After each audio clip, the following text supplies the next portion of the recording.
The book hit Washington like a political earthquake. Unlike typical campaign memoirs, Kamala Harris's account was raw and unfiltered, exposing the chaos and defeat of her presidential run. It wasn't just a retelling of events, it was a confessional, a behind-the-scenes exposé that pulled back the curtain on the most turbulent period of her political life.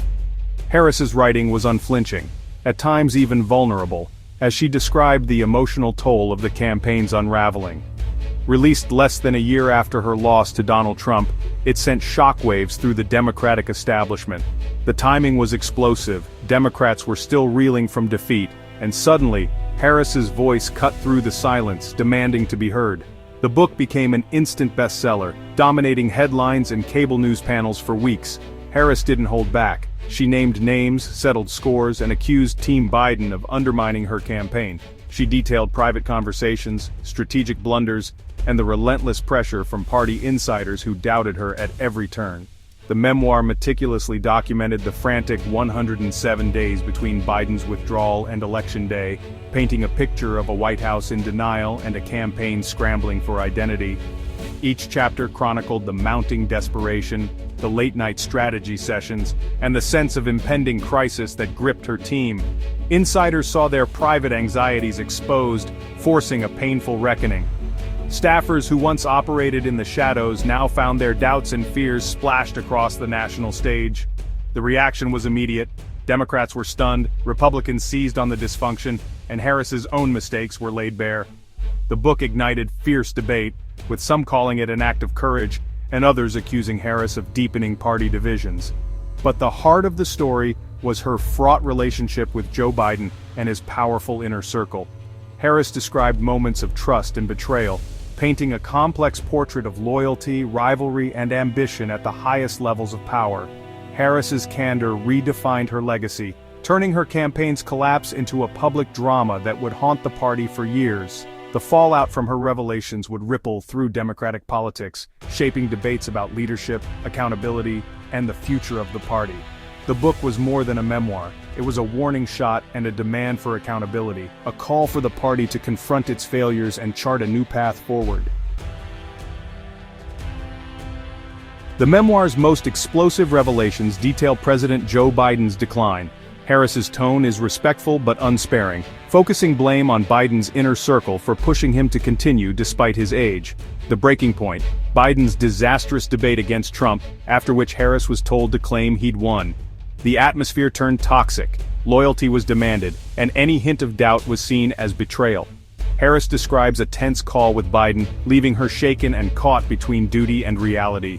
The White House became a bubble, insulated from hard truths and lashing out at dissenters. Harris's silence about Biden's fitness became a central regret, a choice she would question deeply. Her account is a portrait of a presidency in denial, and a vice president trapped by loyalty and fear.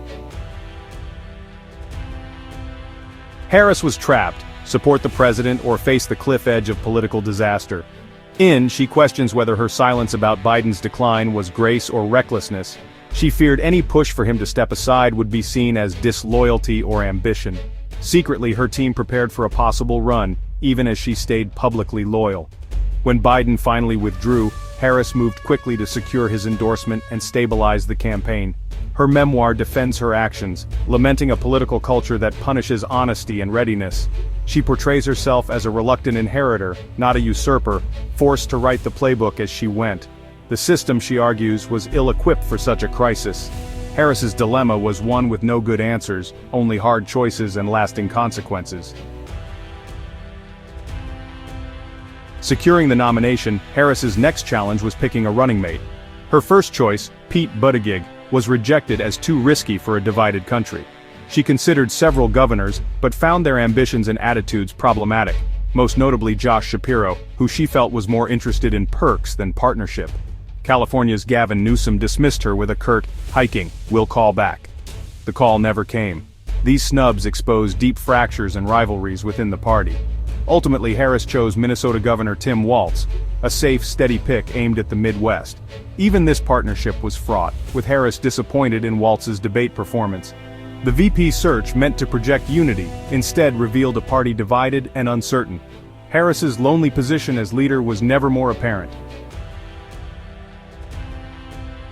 Harris is unsparing about her campaign's failures, offering a rare, unfiltered look at the missteps that defined her run for the presidency. She doesn't shy away from the uncomfortable truths, instead confronting them head-on in her memoir. Her biggest regret, one that still haunts her, was a disastrous appearance on The View. On national television, she faltered, unable to clearly distance herself from President Biden, despite mounting pressure to do so. The moment became a symbol of her campaign's indecision. Advisors, sensing the urgency, urged her to break away and carve out her own identity. They saw the writing on the wall, but Harris's cautious instincts and deep sense of loyalty to the administration prevailed, leaving her stuck in a political gray area. Veteran strategist David Plouffe was blunt, telling her, "People hate Joe Biden, not out of personal animosity but because they were frustrated with the country's direction." It was a warning she couldn't ignore, yet struggled to act on. Harris now admits she was too slow to present a fresh vision. Instead, she relied on a tired playbook, hoping that experience and loyalty would be enough to win over voters. In hindsight, she sees how this approach left her campaign stagnant. Critics were quick to draw comparisons to Hubert Humphrey, another candidate who failed to separate himself from an unpopular president. The parallels were hard to ignore, and the media seized on them, amplifying doubts about her independence.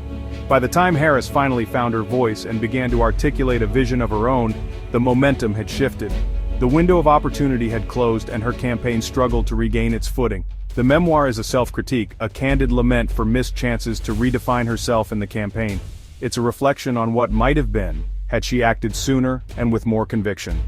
Her hesitation, born from a mix of loyalty, caution, and fear of alienating key supporters, ultimately proved fatal to her ambitions.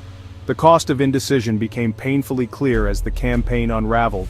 The regret is palpable, a race she believes could have been won if only she had trusted her instincts and taken bold action when it mattered most. The release of has thrown the Democratic Party into turmoil. Harris's honesty and score settling have deepened party rifts and sparked public feuds. Josh Shapiro fired back, questioning Harris's silence about Biden's condition and challenging her courage.